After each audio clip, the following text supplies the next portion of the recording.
ভাই আপনি তো মনে করেন উস্তাদ তো বুঝছেন আমরা বুঝতে আর ক্ষমতা নাই কিন্তু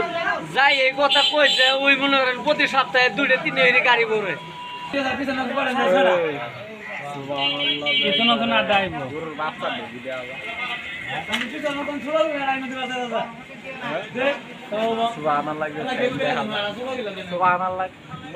ঘোড়া খেলা দিলে গরুর দিয়া